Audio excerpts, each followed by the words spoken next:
Hello. I'd like to start by thanking the organisers for the chance to give this talk in this session. I've been asked to give a broad overview of computer simulations of accretion disks, and that, by way of this, sort of setting the scene for some of the other talks in this in this session. This is the outline of what I'll talk about. I'll give a quick intro, just the basics of accretion disks and accretion disk simulations.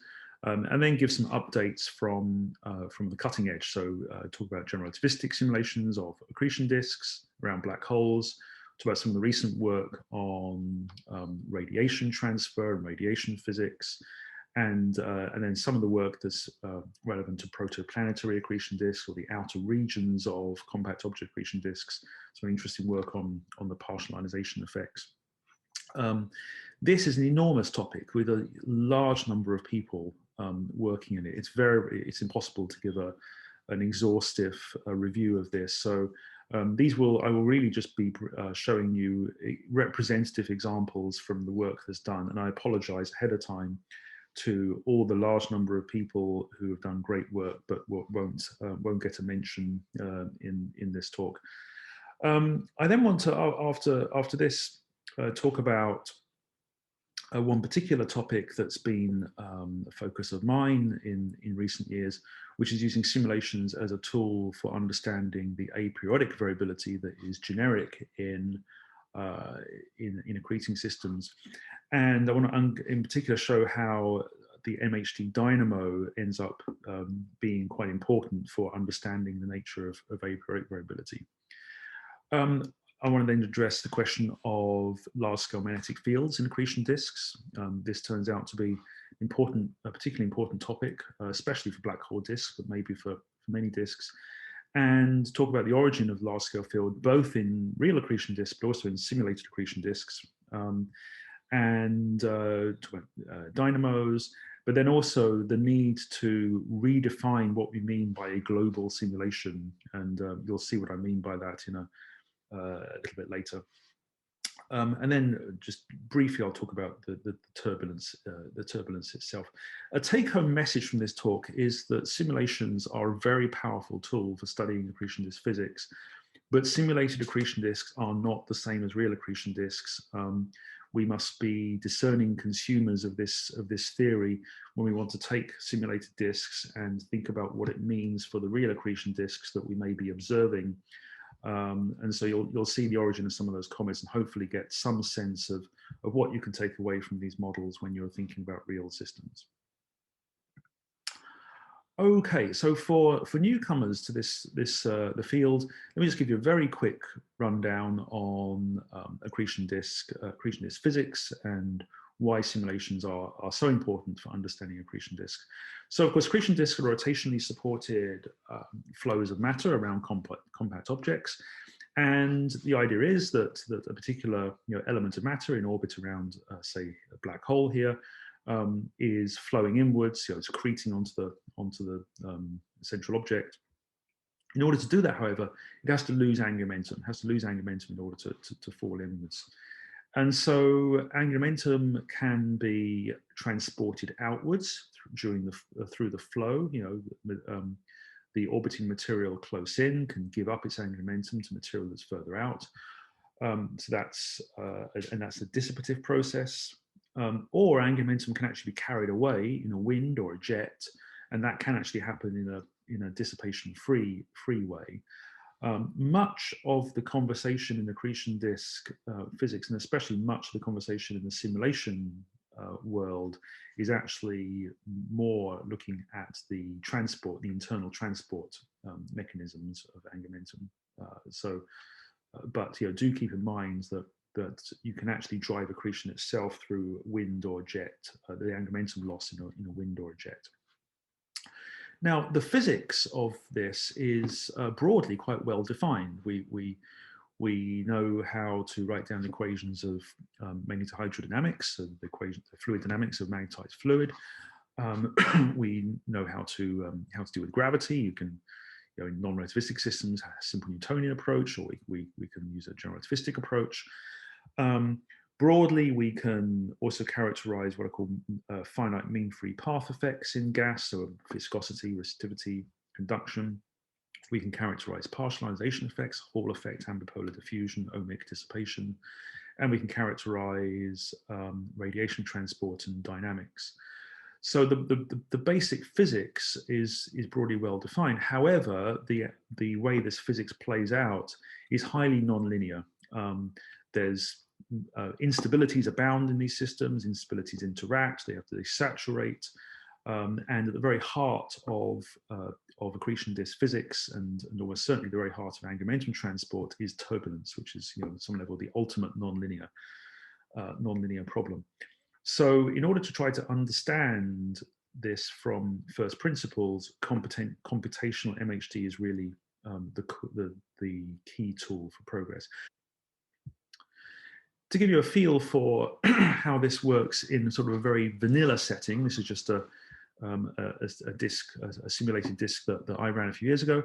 And in this particular system, we have just non-relativistic ideal MHD plus Newtonian gravity.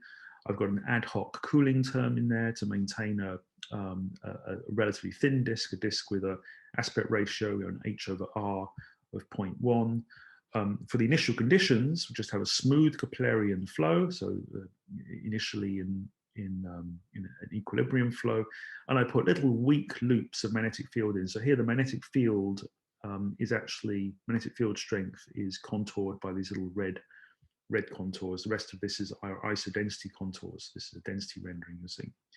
And then we advance this with our favorite code. So in the particular case, this is the Pluto code, which is a Godunov type code for those who are into these algorithms. And in this particular simulation, we use spherical polars with a fairly high resolution. So, and then we let it go. So you let it go. What happens is that the initial smooth shear flow is actually quite violently unstable to measure rotational instability that was first uncovered by Balbus and Hawley in 1991. And this instability is very rapidly growing, grows on the order of the dynamical time scale, and it saturates in vigorous turbulence. And correlated fluctuations in that turbulence, especially between the radial and the azimuthal magnetic field, correlated fluctuations give you the angular momentum transport. Now, even from such simple disks, you can actually have surprises.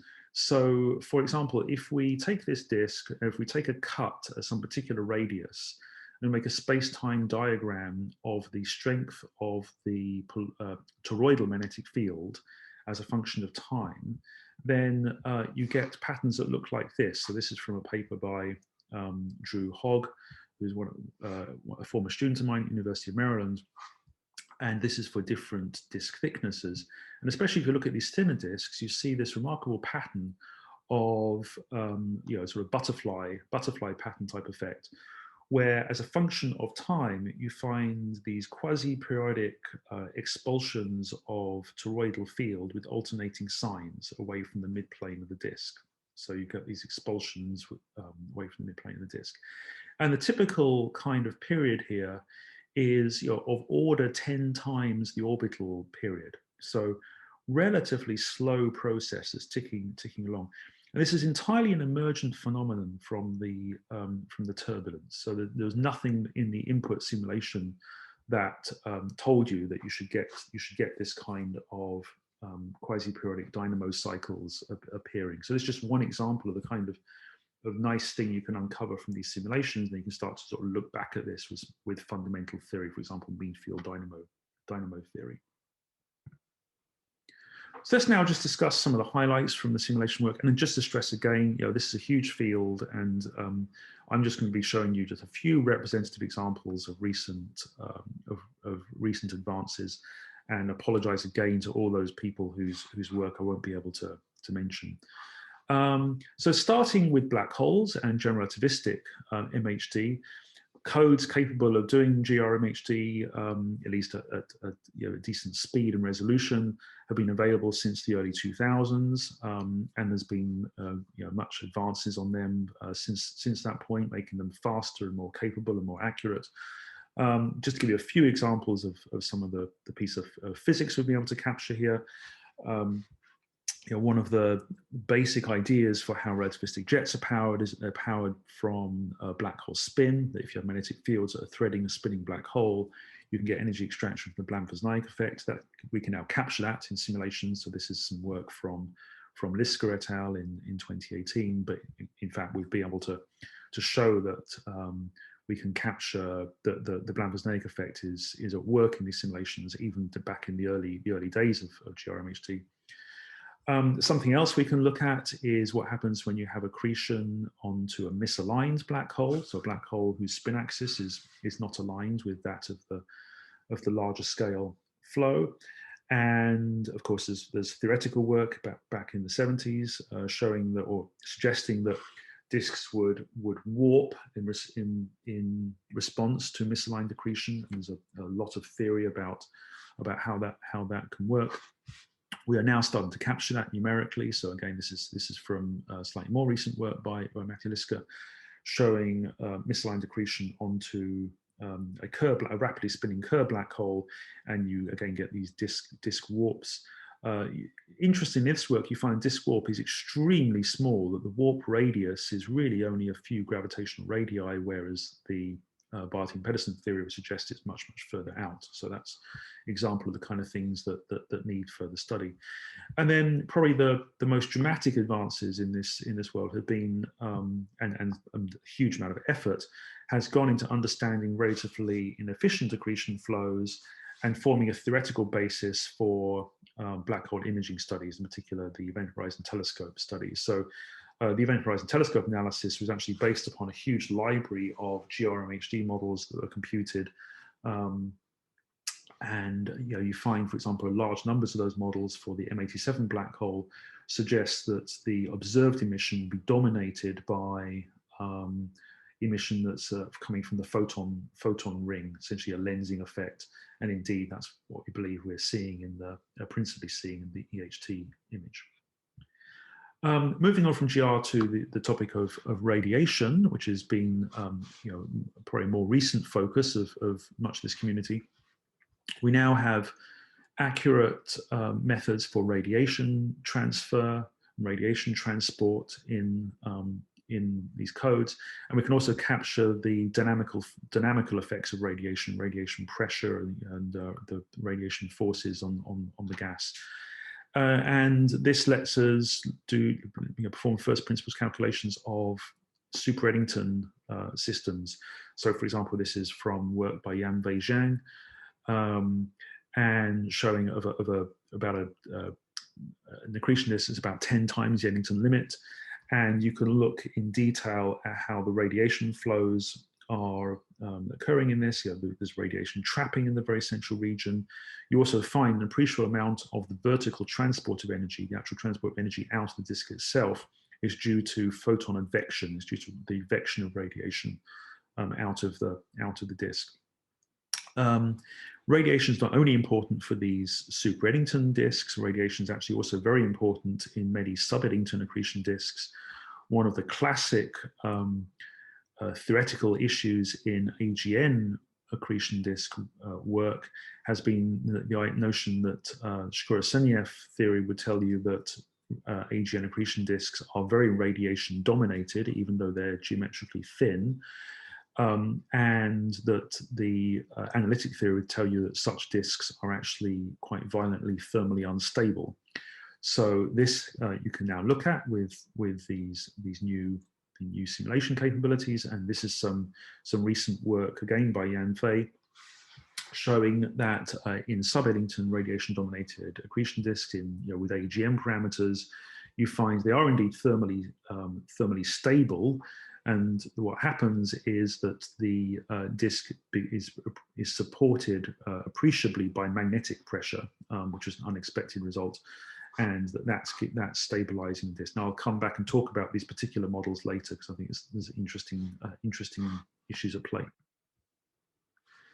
Another area where there's been great progress has been on understanding disks where there's partial ionization. So there's slippage between the neutral components of the gas and the ionized components of the gas. In this situation, you have ohmic dissipation at play, you have ambipolar diffusion, and you also have Hall effects. So one of the big surprises here is that when you include the Hall terms into the MHD equations, you actually get a new instability out, the so-called Hall shear instability. And this has the role of self-organizing magnetic field in an MHD turbulence. So sort of an anti-diffusion effect. You take magnetic toroidal components of magnetic field and you start to bunch them together. Now this has potentially quite important consequences for protoplanetary accretion disks. One of the big questions in protoplanetary accretion disks concerns the so-called dead zone. So a significant part of the disk where the gas is probably sufficiently neutral, and therefore there's sufficient decoupling between the neutrals and the ionized component, that the magnetic rotation instability is ineffective at generating turbulence. And therefore, there's a question of well, if there's no magnetic rotation instability, there's no turbulence, is there any accretion in that region, or is it truly dead? What you find when you include the Hall terms is that because of this magnetic self-organization, you can actually generate strong magnetic fields in the dead zones, and you can get strong stresses, magnetic stresses resulting from those magnetic fields, and therefore you can get appreciable accretion here. So these are some plots from a paper by Lejeune et al. Showing that if you just have pure ohmic dissipation, then the fields in the dead zones are relatively small as a function, and this is a function of time, so you can see there actually is a bit of this dynamo cycle at play in the regions above and below the dead zone, but within the dead zone itself, there's a field, but it's relatively small. When you include the Hall term, that field becomes much stronger. And when you look at the stresses involved, you find very modest stresses. This is the log of the stress. You find very modest stresses in the dead zone. And when there's just ohmic dissipation included, when you include Hall terms, the stresses are appreciable. So that's just an indication of an example of some of the physics that can happen in dead zones. Now, let me just spend a little bit of time talking about one area that I think has been a place where simulations have given us some quite generic insight, but quite interesting insight for accretion, and that's the idea, that's the nature of non-linear aperiodic variability. So if you look at the aperiodic variability of accreting systems, you actually find some remarkable commonalities across almost all accreting systems. If you look at this, so just by way of examples, here's an AGN, this is 1H0707, a highly variable AGN. If you just make a histogram plot of, say, this XMM data, so this is the distribution of fluxes, you can see it's not Gaussian at all, it's actually a more like a log normal. If you do the same thing for Cygnus X1, you find it's actually very accurately a log normal. This was pointed out by Phil Utley in 2005. Associated with log normal distributions is the so-called linear RMS flux relationship. So if you look at the flux of a light curve and then the RMS fluctuations around that flux, if you sort of run a window through the light curve, then you get a linear relationship like this. So these two actually go hand in hand. Now also in many accreting systems, you find time lags between different energy bands. And this is an example from Cygnus X1 of a time lag between various different energy bands. And interesting things are these time lags are frequency dependent. It's not a given time lag between different bands, but it's a frequency dependent time shift. But also these time lags are really quite long compared to the characteristic time scales of the system. So there's something that's giving you time lags in this aperiodic variability that's actually quite long. Now, this is not just a black hole phenomenon. You see this in many other systems. So you see this in accreting white dwarfs. So this is nice work from Sgringi et al. And in this particular white dwarf, you see, again, a linear RMS flux relationship. And you see, again, indications of frequency-dependent time lags. Here it's phrased as a phase lag. And you also see this in young stellar objects. You see it in protoplanetary accretion disks too. Here again, with this power spectrum of this particular young stellar object, V866GO, it has a linear RMS flux relationship.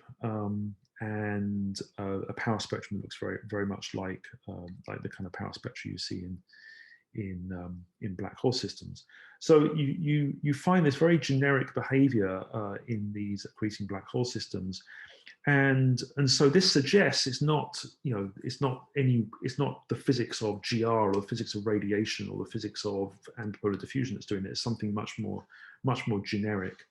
And a model that has been suggested, and it dates back to work by Lubarsky et al., is that of propagating fluctuations, where in your accretion disk you have stochasticity to the angular momentum transport at each radius, and that stochasticity drives fluctuations in the mass accretion rate that, as they propagate inwards, can act on each other multiplicatively and therefore give you log normal distributions. Yeah, essentially, it's the central limit theorem working in log space, and that these long time lags and many of the other consequences we discussed will come from the propagation of these fluctuations.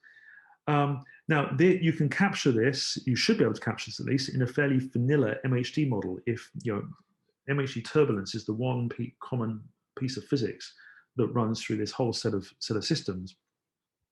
So that's something that Drew Hogg and I looked at in a couple of papers a few years ago, asking the question: does this naturally arise from simple vanilla MHD models? So we set up high-resolution models of non-relativistic MHD with, again, sort of an ad hoc cooling to cool the disk off.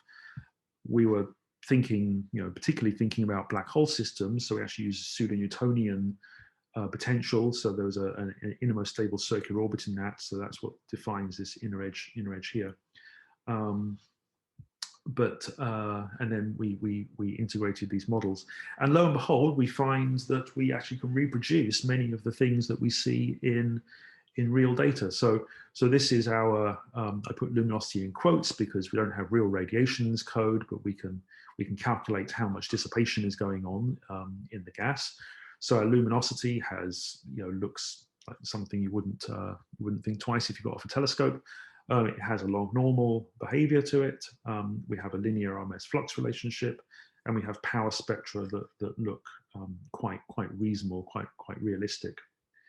Now, if you actually look, what we think is going on is in these simulated disks, we have these propagating fluctuations occurring. So we can sort of dig into the simulation and look at what's really going on. If you look at the right-hand plot here, these are power spectra of BR, phi. That's the magnetic stress. That's the term that is actually transporting angular momentum. So you can say, well, on what time scale are we getting the fluctuations that are driving our variability? And you might have thought that would be on some high frequency time scale characterizing the turbulent turnover time, for example. What you actually find is that the dominant spike in the power spectrum of BR, phi is actually at quite low frequencies, comparatively low frequencies. So this is in units of light crossing times, or 1/, light crossing times of frequency at 3 different radii in our simulation. And this is relatively slow. It's about 10 times the orbital timescale, 1/10 of the orbital frequency. We find, however, that if we look at the power spectrum of just B phi, so just the power spectrum of the toroidal component of the magnetic field, we have a big spike at the same frequencies. And what we are actually looking at here is the this same dynamo cycle I pointed out a little while ago. So we believe that we are seeing this dynamo cycle at play. These are butterfly diagrams again from these same models, and that dynamo cycle is imprinting itself on the fluctuations in the magnetic stresses in BR, B phi. And it's that's driving the propagating fluctuations in our simulation. So so it's interesting that something as relatively subtle as the MHD dynamo, this quasi-periodic dynamo, is actually imprinting itself in the aperiodic variability that we're seeing. We've uncovered that through these simulations.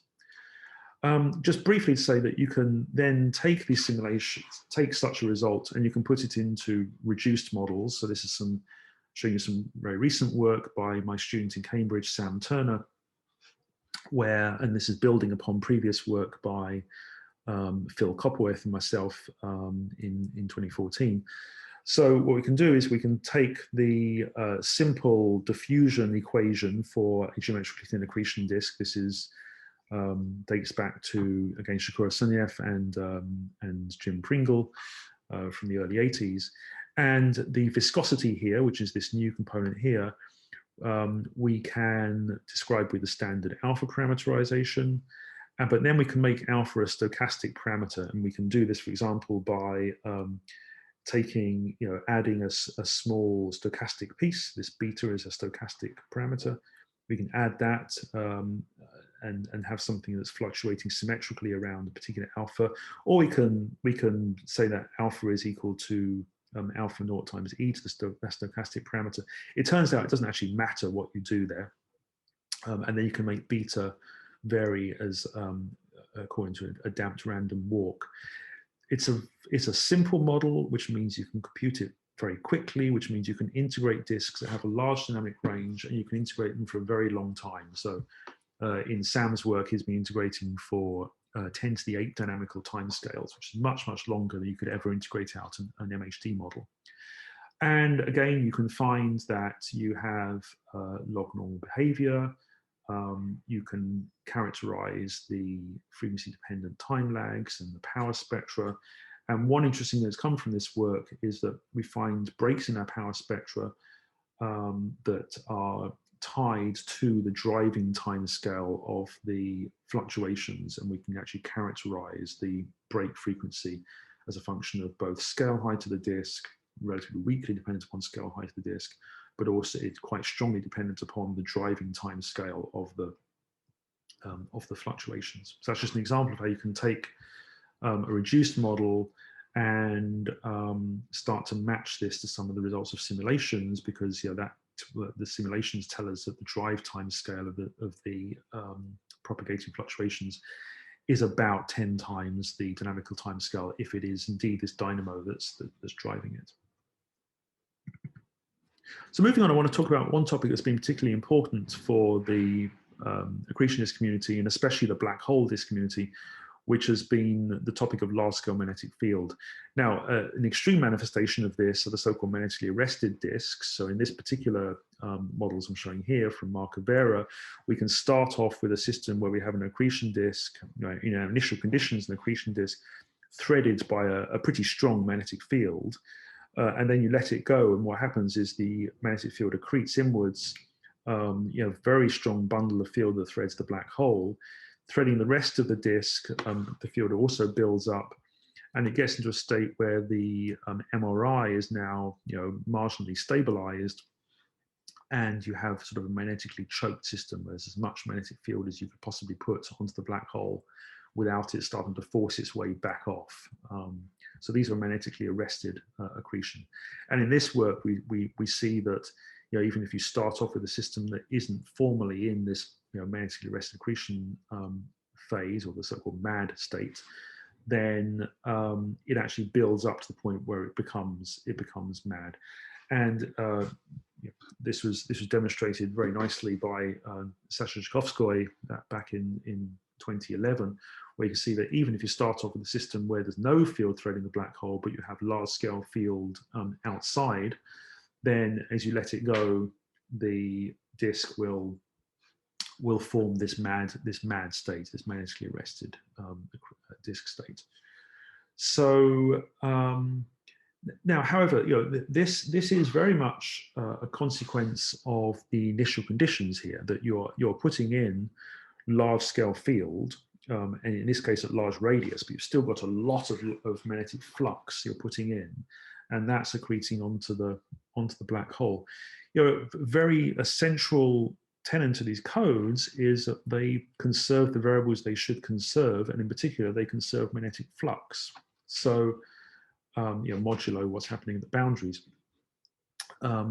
So it's no surprise if you have large amounts of magnetic flux in your initial conditions, you're going to end up with systems that have large amounts of magnetic flux threading the black hole and threading the inner parts of the disk. But maybe that's what nature does. Now, just one thing to highlight here, just because this is one of the first demonstrations of it, is that in this case, you do get large-scale field threading through the black hole. So you get energy extraction from the black hole. And in this particular case, because of such large-scale field, you actually had energy extraction that was greater than 100% efficiency, meaning that you were extracting more than m dot c squared from the black hole. So you really, really were tapping into the spin of the black hole itself.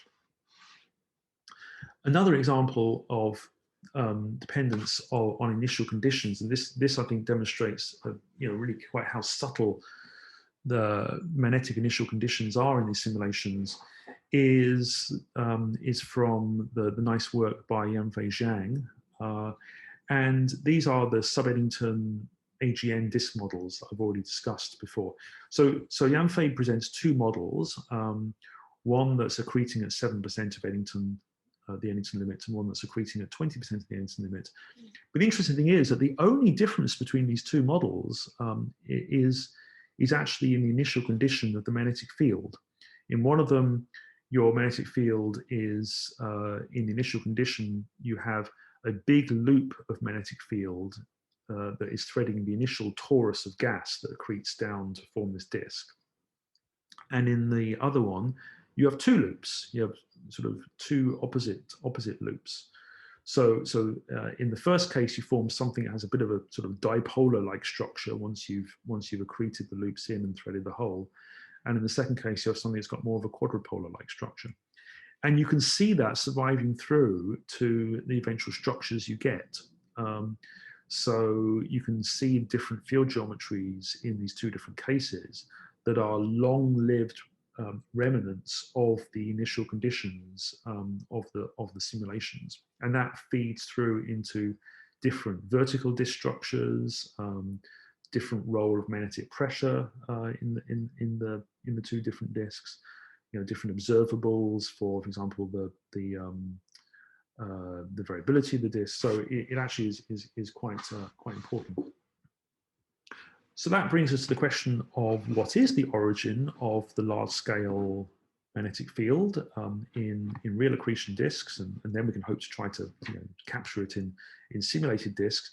And there's broadly two possibilities. One is that it grows naturally in situ via some kind of large-scale colloidal flux dynamo, and the other one is that it's dragged in from whatever the original reservoir of gases. In other words, that nature really does say that, oh, there's this initial condition of flux, and that's what you have threading your disk.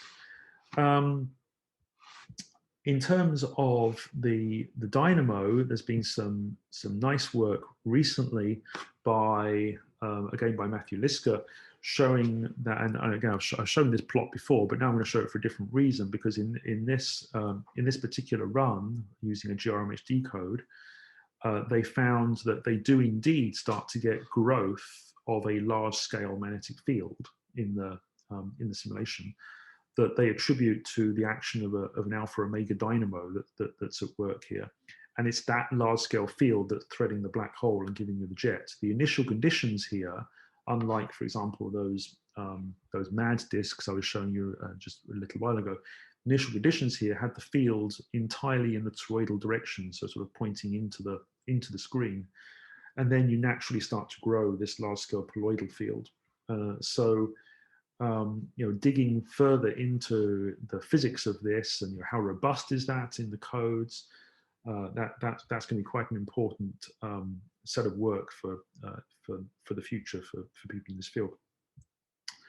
And yeah, this plot on the right showing you how that large-scale field is growing here. So this is the field threading the black hole, and then the field in the disk, and it really is growing from 0 to an appreciable flux. The other possibility that the flux is dragged in by the flow. In order to capture this, we need to redefine what we mean by a global disk simulation. For pretty much up until now, when we talk about a global disk simulation, all we mean is that we're capturing the disk, the sort of full disk itself, rather than just simulating a local patch of the disk.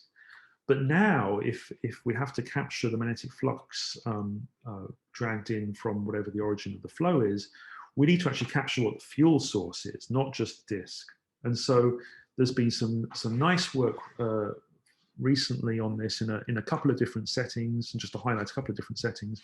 One example has been work that's been focused on Sagittarius A stars, the black hole at the center of our galaxy.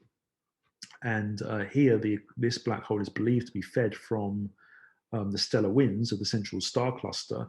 And so you can actually model that from the stellar winds. You can actually model how the stars are putting matter and magnetic field out into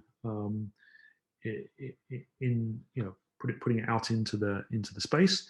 And then you can model how that flows inwards and eventually forms an accretion. So you have these sort of nested simulations you have to do, where you do a relatively large-scale simulation of the winds in the star cluster.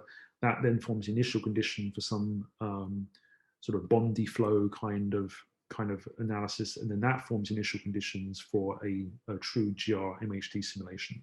And interestingly, in this work, they find that the eventual structure you get, in particular, you tend to form something that's close to a magnetically arrested accretion disk here. You find that this is relatively insensitive to, for example, the assumed strength of the magnetic fields that stars put out. That there is actually an insensitivity to some aspects in initial conditions, which is encouraging.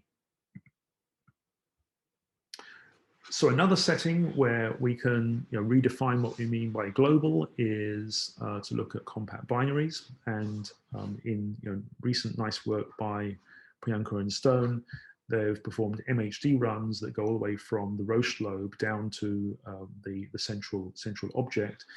And here you can uncover not only the broad magnetic field structures that result from putting in a magnetized stream of gas, but also another feature that you find in these models is you actually can drive quite strong spiral waves into the disk, and you can actually drive them quite deeply into the disk from this perturbation here. And one of the surprises of these kind of models is that the angular momentum transport due to those spiral waves can actually stay can be quite important quite deeply into the disk.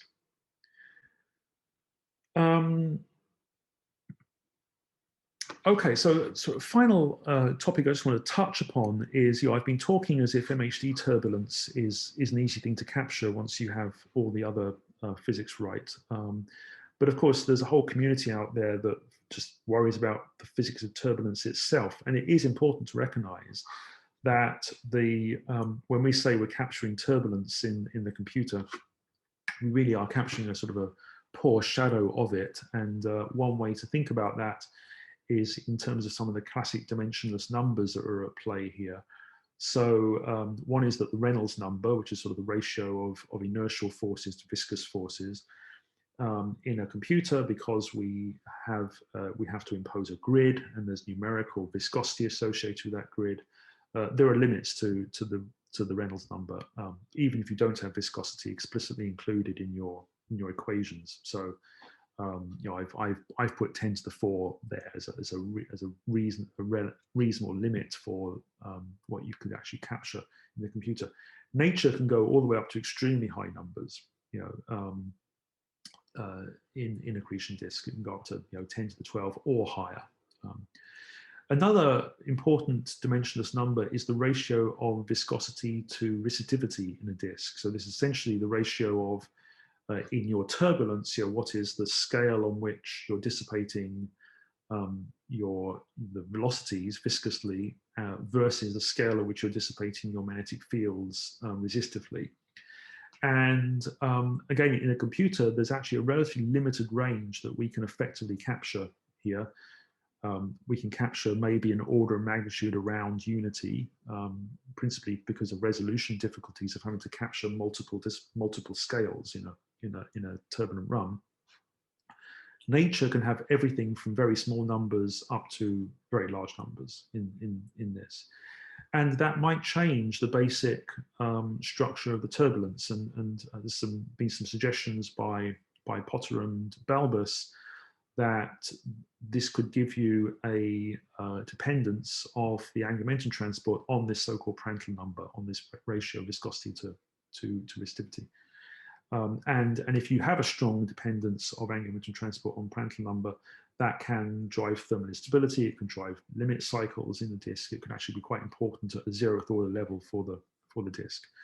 And then there's broad questions of what are the correct closure models for transport processes, especially when collisionality is low. So there are basic questions about the turbulence that are at play here.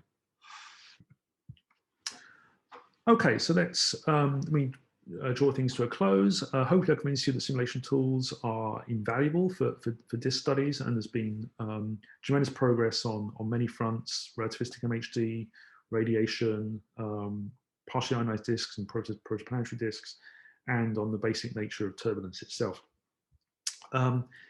Hopefully, however, I've convinced you that while this, the progress has been really quite amazing, quite impressive. There's still a lot to do. So don't make the mistake of thinking that simulated disks are the real thing. There may still be 0th order surprises to have about structural accretion disks around any particular class of system. And so you've got to think of accretion simulations as numerical experiments for trying to uncover how particular bits of physics can interplay with each other. So thank you very much, and I will stop there. Thank you for your attention.